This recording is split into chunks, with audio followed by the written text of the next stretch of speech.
Today we're talking to Richard Vinhais, a former consultant, author of Discovering Time, and current founder of one of the hottest insuretech startups. Richard, how are you this morning? Let me bring you in here. I'm doing great, buddy. How are you? Can't complain. It's another beautiful day at Luxury Bazaar. I wanted to talk to you about some of your past, what got you into, the passion of watches, what led to you writing a book, and what ultimately led to you founding this startup that, although doesn't directly deal with watches are one of its biggest products. Tell me about management consulting or IT consulting, which is, I guess, your history. What's that like?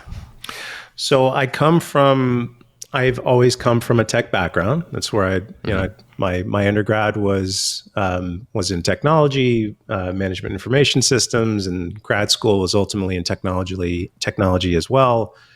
For me, I started my career in the banking industry, and I come from the tech side. So I was working on, a large technology shop that was running a bank, and, I made a transition into consulting, primarily because it was time to make a change, number one. But number two, I've always been extremely entrepreneurial, and I always saw consulting as being on the revenue generating side of the house. Like, I didn't want to be part of a cost center. So that was some of the logic that kind of played into my thinking. And I just didn't think I didn't think I'd be in it as long as I ultimately was. Right. So at the end of the day, I was in it for about nearly 15 years, actually a little bit over 15 years. Wow. And I led a tech transformation practice. So it's kind of like a company within a company. So you kind of run your own book of business within this large, consulting environment. And it was geared towards technology transformation. It was focused on financial services, right? So all of the big financial institutions you could think of, primarily Fortune 500 companies, helping them, with their silly problems, right? That's kind of what it was about. And I started with about maybe 3 to 4 people in my practice, and I grew it until we hit about maybe 60, it's close to 60 employees. Wow. That were kind of growing this practice, and it was a successful, group, and, well respected. And it was a great environment to work, quite frankly. And my clients were awesome. Regarding the consulting. Yeah. Have you ever seen that show on Showtime? It was with Don Cheadle. It was all about the consulting lifestyle, and it was a crazy, crazy show. Yeah. You ever seen that? I believe it's called kind of like that. House of Cards or House of Lies. House of Lies. Yeah. Yeah. Yes.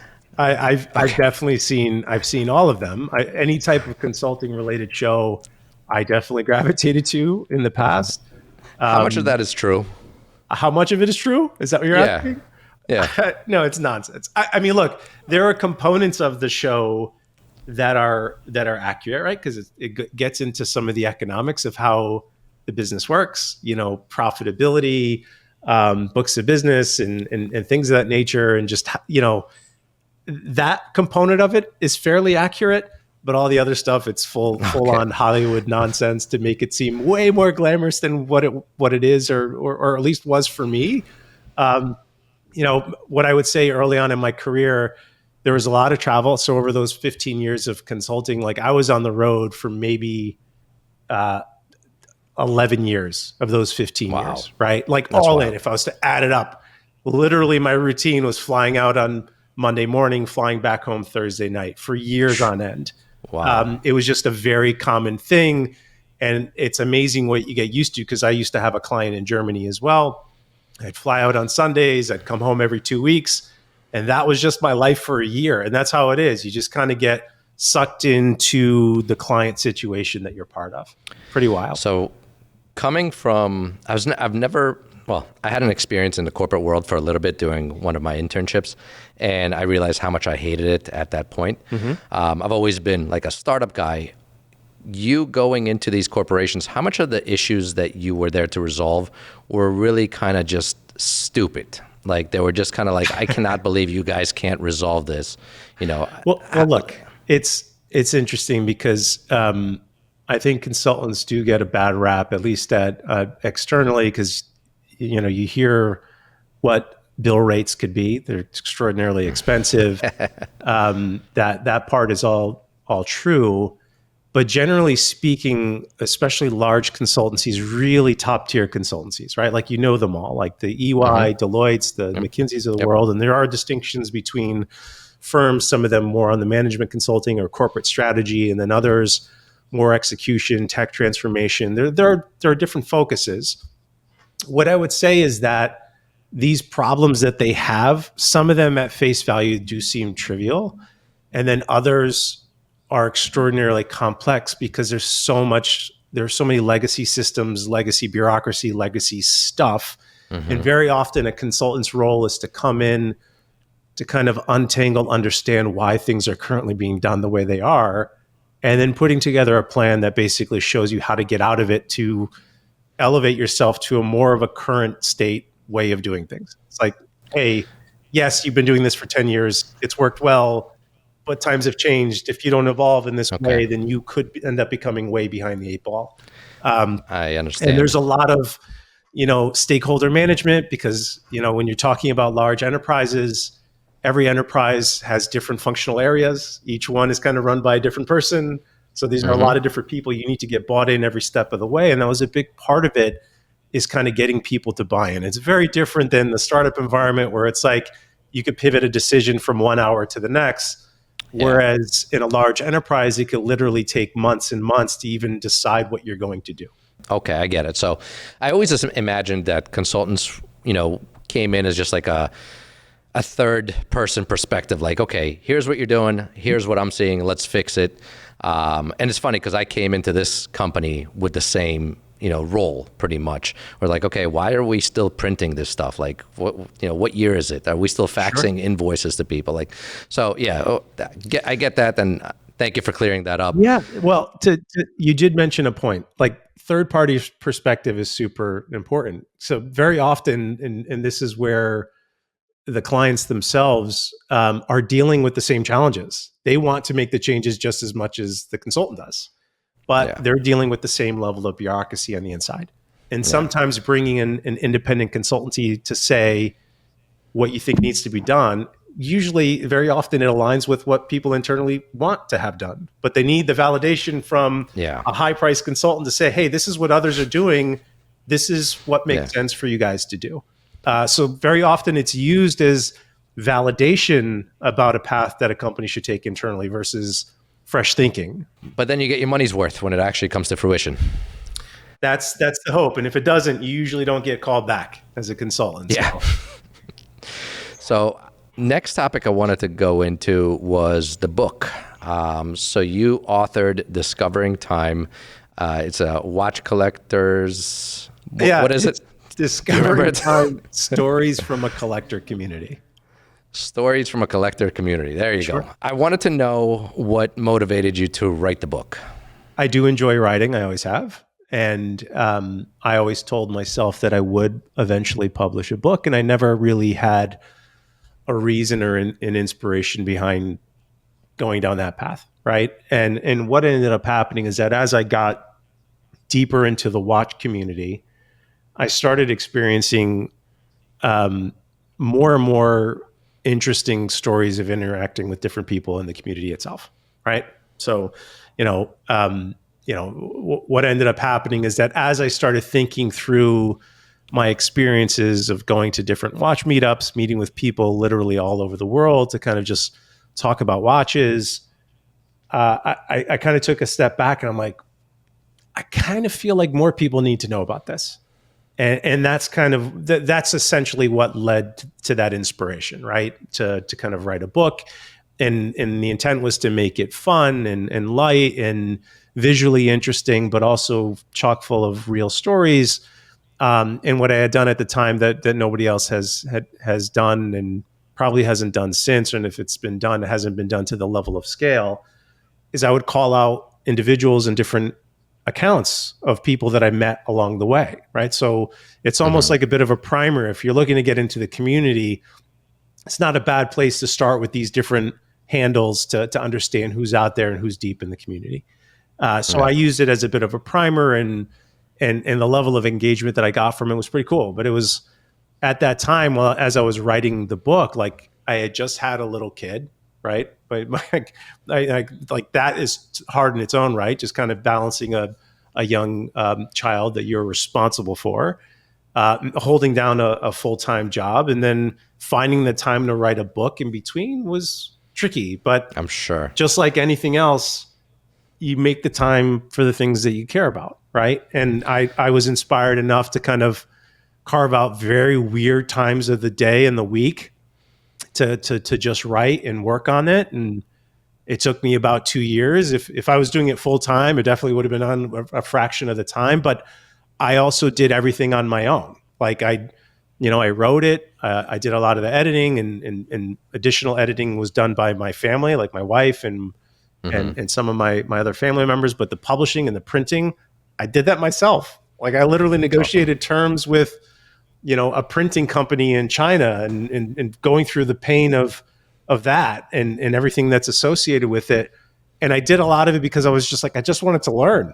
It's like I never saw this as a opportunity to make a buck. In fact, I think maybe I broke even, but the intent was never to make $1, because it's like, all right, there are easier ways to make money. It's not writing a book. I'll tell you that right now.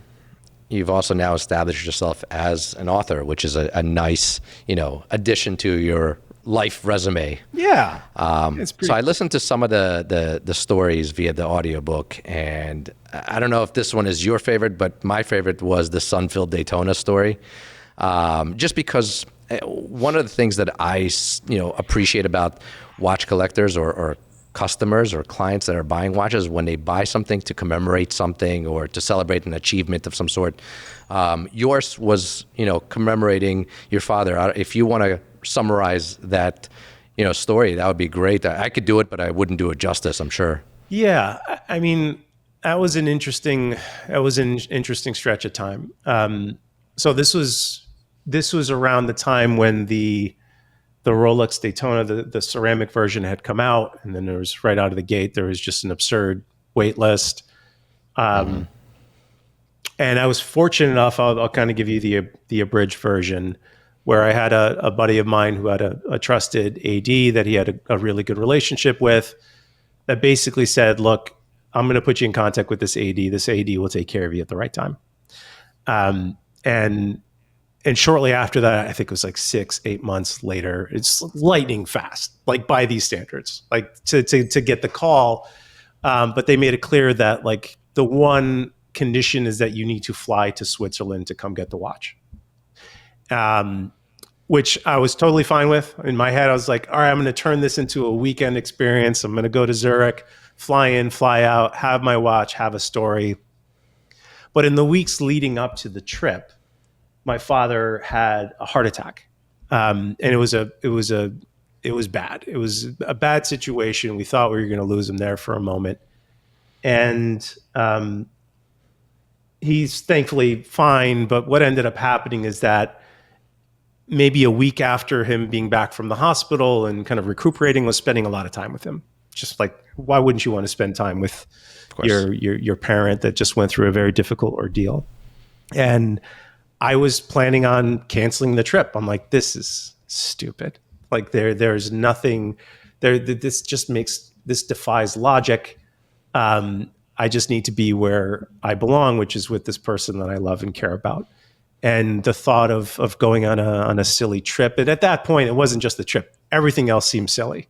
It's just like when something like that happens in your life, it really has a way of kind of narrowing in on like what really matters, what truly matters. But in speaking with him, like we were kind of, he was really agitating around the house, because he was kind of more or less like, you can't do anything physical. You got to chill out for a little while. And my dad, old school Portuguese guy that likes to work in the garden. And he was really bothered by that.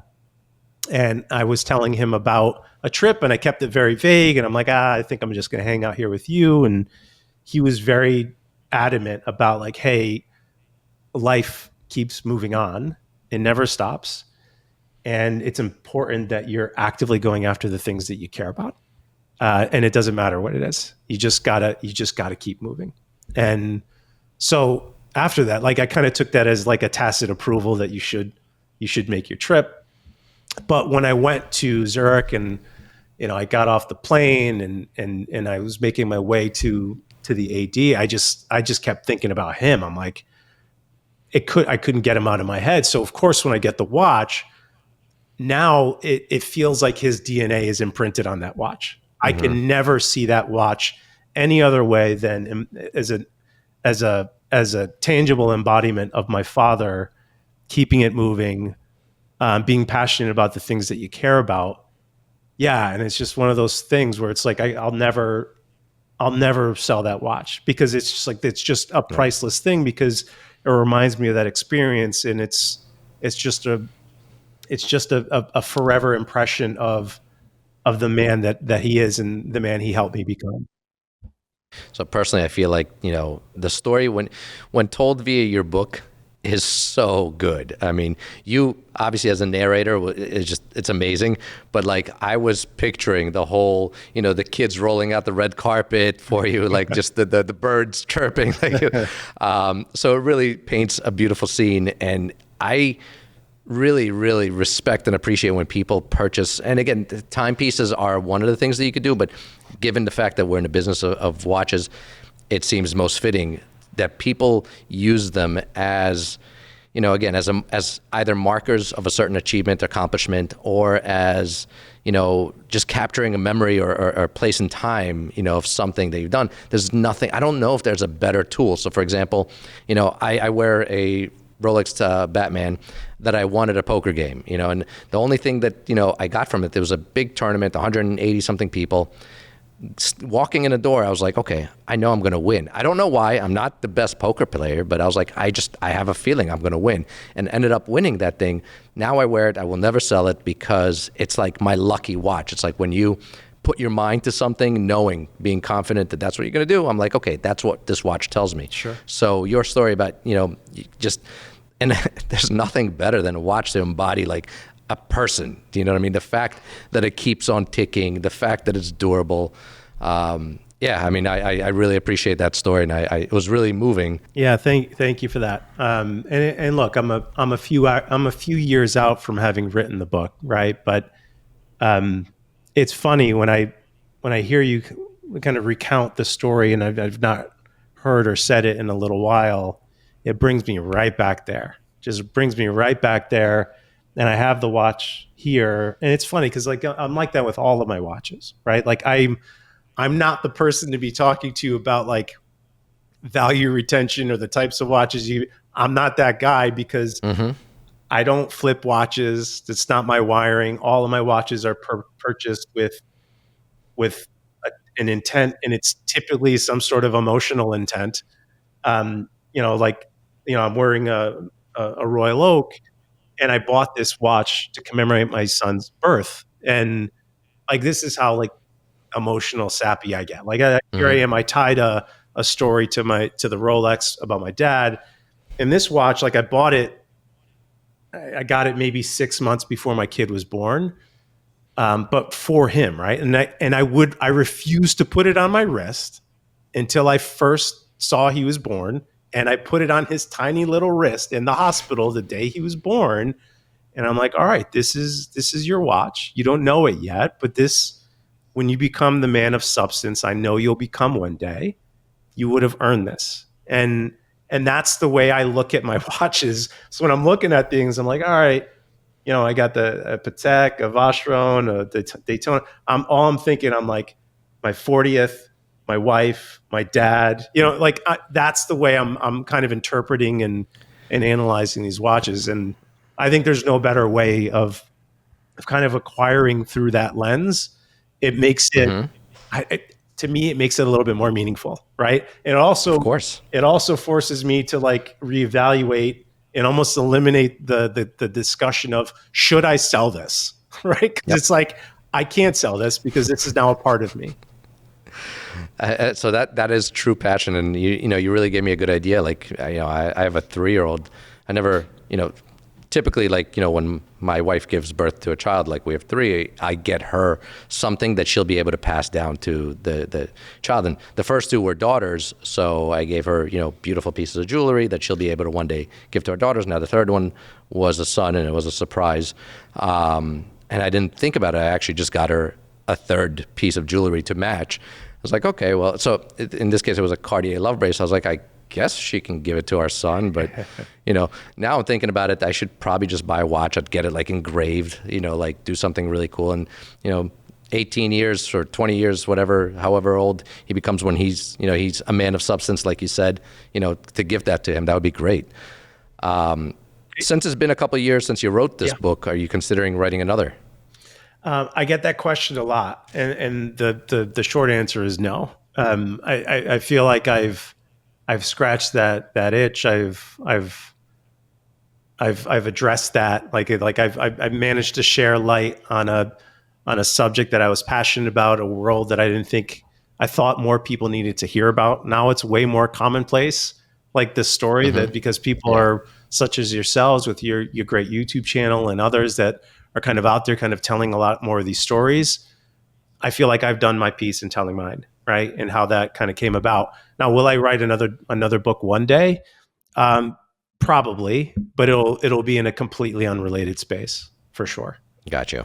So transitioning into wax, I feel like given the fact that you are such a, as you said, a sappy guy, there's no better way to transition into that than why your dad left a great opportunity to a risky startup. That video was great. And again, being a father of a young boy, like I really connected with that and thought, man, I should really be doing this. Like I recently thought, like, I want to interview my father on a podcast because I want to capture his stories, forever and be able to show my children that. But you kind of did a video where you explained to your son why you made the move from having a stable, consultant job into getting into a risky startup. Give a synopsis of that video, or I guess really just explaining how you got into wax. Yeah, I think it's awesome that you watched it. By the way, I really do not go out of my way to publicize that because I made that video for my kid. It's literally for him. Like it's me. I'm sorry, I didn't mean to impose. Yeah, no, it's all right. It's public, and for good reason. And part of it is also like capturing the moment of that decision making. And look, I started with a little bit of the context on a colleague of mine that I was really good friends with. That I just know him as a collector and as a friend, and we just nerd out talking about watches and basketball. He's that kind of guy, and we were always seeing each other at these same events. Like I would see him at a Vacheron event. I would see him at a like I would just see him, right? And so our relationship continued to kind of unfold. And I mentioned an investment opportunity that I passed on that he asked me to get involved in, right? And simultaneously, and a lot of this is captured in that video because part of this is explaining the logic to my kid. Like, one day, my kid will come across a point in his life where he's going to have to make a decision, and it's either going to be risk averse or it's going to be taking a calculated risk. He's going to have to figure that out. So part of that video is also, it's rationalizing why I did it to myself, but also hoping that it's something he could use one day, right? Like if anything else, it shows him that dad's not a wimp that's not afraid to take some chances when the opportunity is right in front of him. So, and I go on to mention that another one of my friends that I've known for a long time, ironically enough, he was an old client, then he became a colleague, and then he went on to move to do some amazing things. He's an amazing entrepreneur and an investor. And he was telling me about an investment that was really paying off for him, like in an absurd way. I think he made like $1 million plus on it. And of course, I was like a total FOMO. And I was like, oh my God, like that's incredible. Like how could I get involved in that? He's like, Rich, I asked you to invest in this like 3-4 years ago. Like you could have been invested in this, right? Yeah. And it just hit me, Avi. Like when he said that, it just hit me like a ton of bricks. I'm like, here I am. I've had this immigrant mentality my entire life, my entire career, working in management consulting for 15 years prior to that. And I was in industry for 5 years. So 20 years all in of just grinding, being conservative, pinching my pennies, very light calculated risk. And of course that lit a fire under my ass. And I went right back to my buddy. I'm like, look, I'm going to invest in your stupid ticket stub thing. Because I feel like this is the universe's sign telling me I need to take more chances. And then immediately after that, I was like, hey, can I look at the numbers? I need to look at this entire investment top to bottom. And before you know it, I'm doing like this full financial analysis of the investment, of the portfolio of inventory, the assets that are being targeted, and doing a cost benefit analysis, like going in deep like a consultant would do. So my consulting attributes started kind of flowing out. And I did that primarily because I wanted to know, did I just piss away my cash that I just gave this guy, right? And I felt very good about it immediately after that analysis. And I showed him the analysis.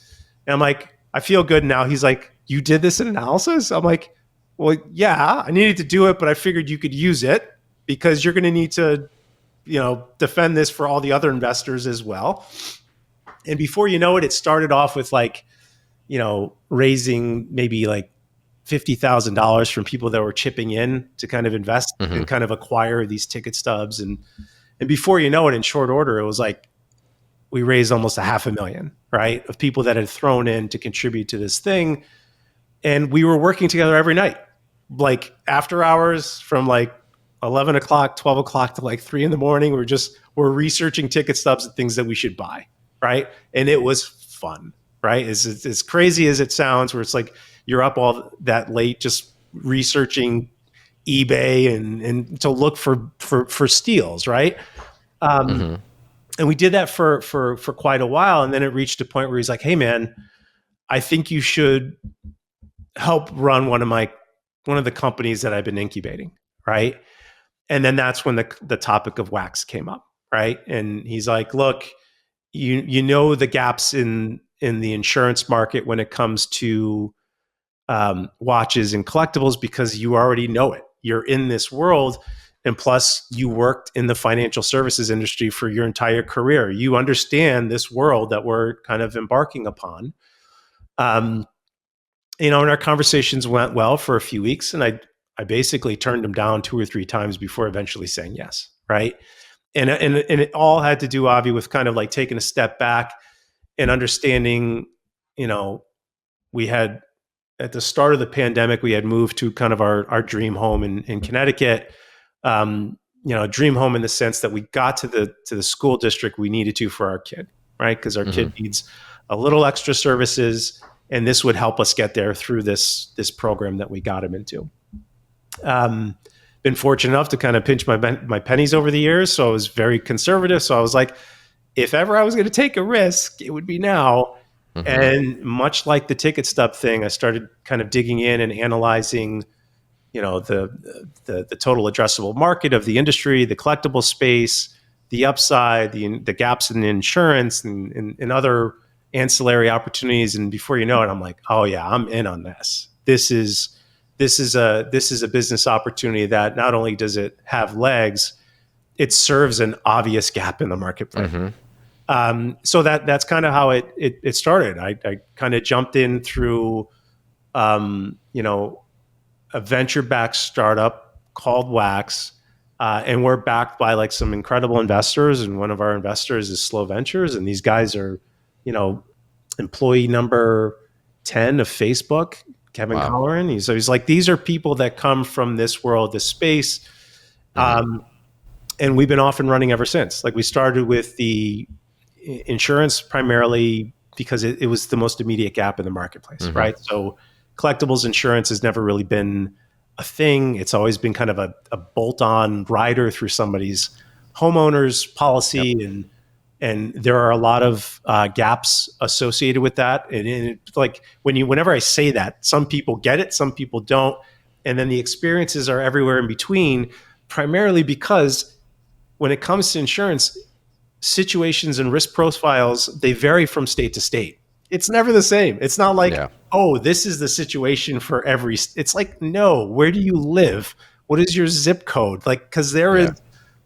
you know, these insurance companies that have been in place for hundreds of years, um, they have very sophisticated models that basically tell you where the highest risks are. If you live in Malibu, chances are your risk is going to be a little bit higher than somebody that lives in the middle of, Iowa, because Hmm. you were now exposed to wildfire risk, right?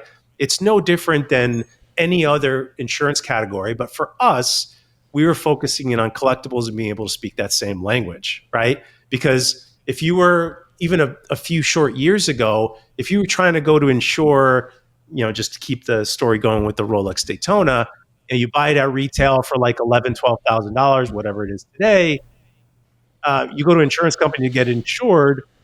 They're going to ask you, well, what'd you pay for it? Show me the receipt. And then you're like, well, it's 11, but no, it's closer to 25, 30,000. Yeah. And they're like, they couldn't process it. Of So course. before you know it, they're like, well, our comfort is we will cover it up to what you paid for it. How about that? And then when you look at underlying homeowners policies, very often they'll do that. They will require receipts. They will require appraisals. And very often, depending on the type of loss, they might not even cover you in at all, depending on where the loss happens. And then that's how we've kind of come in and made our way, right? Is focusing in, speaking the same language as the collectors, focusing on agreed value. We cover the appraisal, so you don't need to deal with that nonsense. And we understand the secondary market value better than most. We're focused on up to, it's about 33 different collectible categories that we cover, right? So it's watches, jewelry, comic books, trading cards, sneakers, you name it. Like, and there's like a Hmm. wide range of variability between them. But like, obviously, watches are near and dear to my heart. They're near and dear to a lot of our Of employees' course. heart. So our messaging really resonates with a lot of the individuals in the community because we're literally in the community. So it's been a great ride. And then since then, we've had a bunch of other little ancillary products that we use to kind of expand the capability. Like our app is free. Like, we have an app that's geared towards collection management. So at this point, we have nearly almost a $500 million in assets that people are using to track their watches, their trading cards, their whatever collectible, Hmm. just to organize their stuff. And then a percentage of that we're able to convert through services like insurance. We've just launched a vaulting product that we're piloting at the moment. And this is just what we're trying to do. We're trying to be at the center of a collector's universe. So as you grow through your collecting journey, we want to be able to help you on each step of that, whether it is to protect, to enable some, unlocking liquidity through a lending product that we've experimented with as Yep. well, or vaulting. Like, we want to try to be at that center of that world. So, I mean, you definitely covered a couple of really important topics. I mean, the two biggest factors that I see about wax, first of all, you're clearly filling a gap in the market. It's almost like a lot of these, I guess, the newer startups that just make things easier. And you're kind of sitting there like, how did this not exist before? Whether it's life insurance, whether it's managing, 401ks, whether it's just Robinhood, investing in the market. How much easier does it get than, opening up your phone, clicking buy? What I like about, Wax itself is the fact that, first of all, the ease of use, couple pictures, couple of, answers to some questions, and you get a rate. And ultimately, what I do like is what you mentioned, where a lot of these insurance policies, whether it's homeowners or specific to collectibles, they don't provide replacement value.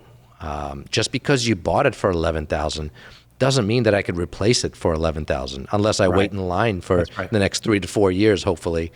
So I think that's a huge benefit of what you guys do that I don't know if anybody else does that, or anybody else is as knowledgeable, at least, has their fingers on the pulse of the watch market. And obviously other collectibles as well. I'm assuming. I don't know anything about trading cards. I don't know anything about sports memorabilia. I know watches.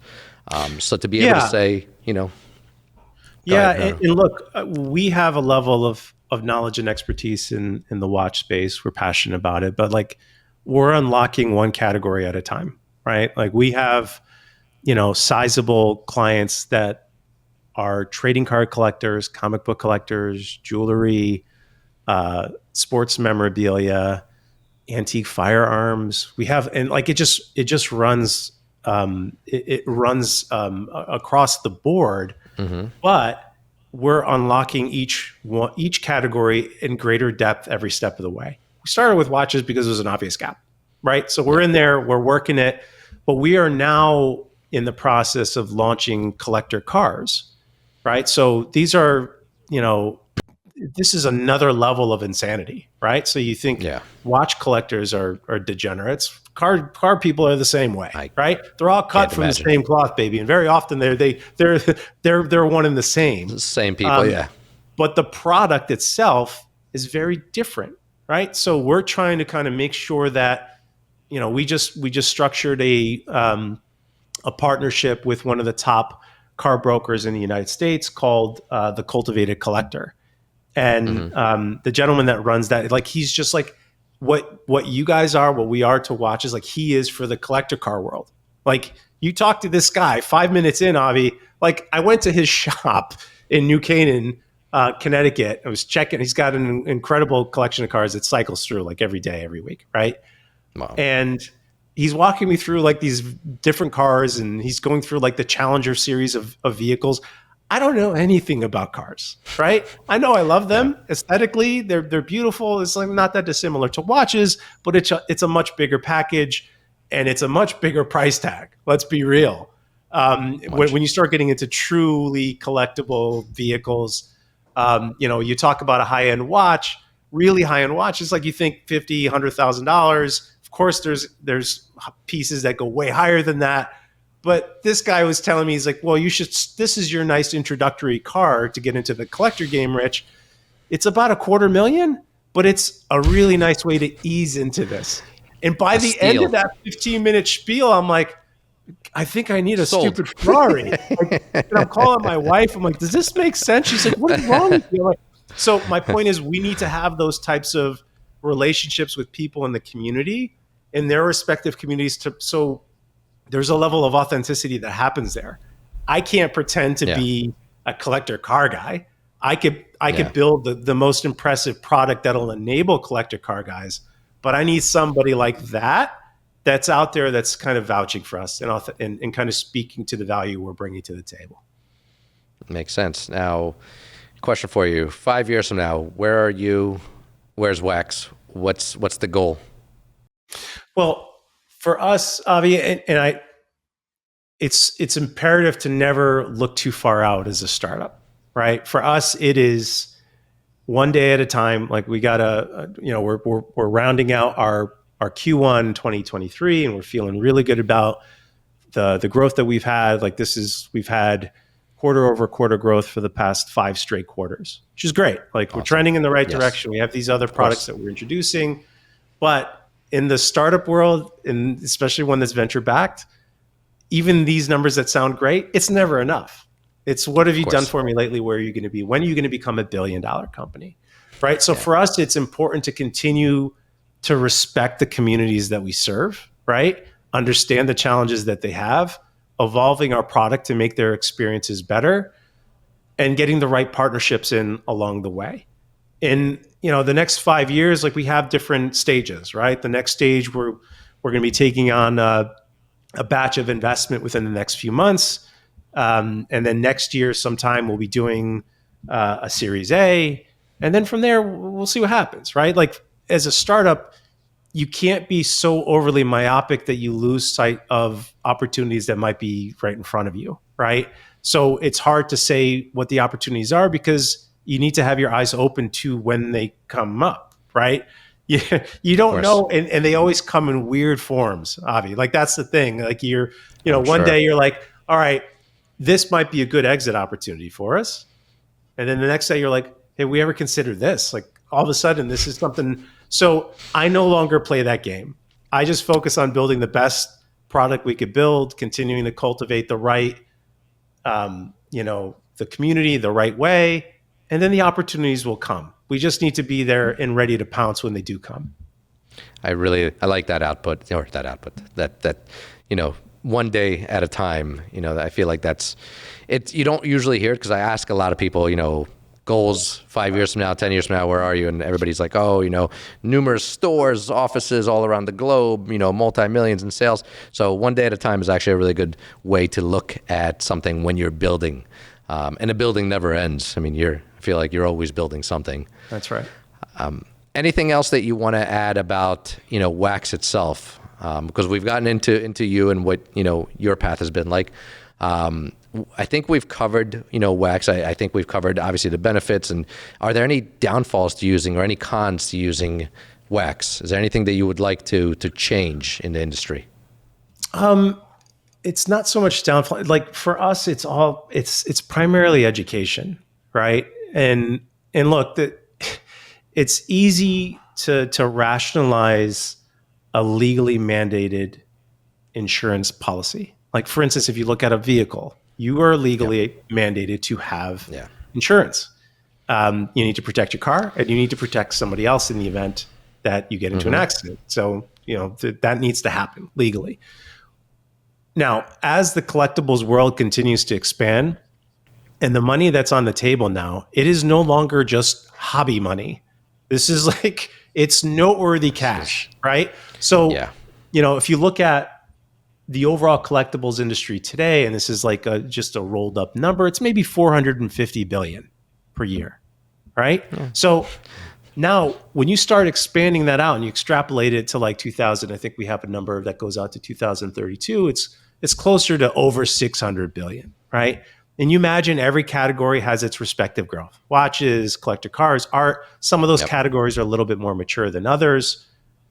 If people are truly investing and holding on to these things, in some cases as alternative assets as part of their portfolio, if you're protecting your house through homeowners insurance or your car, why would you not be protecting other assets that are just as valuable at this point, right? And then that is easier to lose. Yeah, I mean, and it's easier to lose. The risk is much higher. Yeah. So there's an element of calculus that an individual needs to do now that in the past, it was just kind of like, it's not a good use of my capital because whatever, the money I spent on insurance, I could buy another watch. And I completely could appreciate that story. Unfortunately, I see too much. And I see the bad stories from people that did not get the protection, did not get this, that are now very devastated that they did not do the right thing.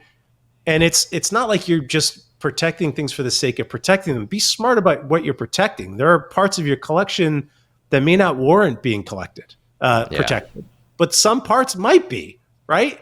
And you need to do that math. But it really pains me now when people are, investing so heavily into building up these incredible collections and then not thinking about the risk in today's world. It's like, you're sitting on several $1 million in watches or several $100,000 in watches or 50. The ratio of risk and the ratio of impact to you is yours and yours alone to understand. So at a minimum, people need to owe it to themselves to at least investigate it and understand it. And if it makes sense for them and it gives them that peace of mind, you should do it. If it doesn't make sense, you still don't get it, try to learn more, but plan accordingly because the risk is certainly there. Yeah, I agree. You see the worst of it. Well, Rich, thank you very much for taking so much time out of your day to talk to me about yourself, talk to me about your business, and just entertain us and educate some of our viewers. I really appreciate you doing this. Just a message to our viewers or listeners: if you like this episode, if you like the content that we're putting out, please make sure to show us some support. Like, comment, subscribe, write a review for the podcast. Let us know what we're doing right, what we're doing wrong, what you want more of, and we'll continue putting in the time and effort, all just because of that one little click that you make to subscribe. Rich, thank you so much. I appreciate it. I hope you have a great day, and I wish you all the luck and success in growing Wax. I know that we have, an entire suite of products that can help our customers out, and you play a very important part of that. My pleasure, Avi. Thanks, man. Cheers, folks.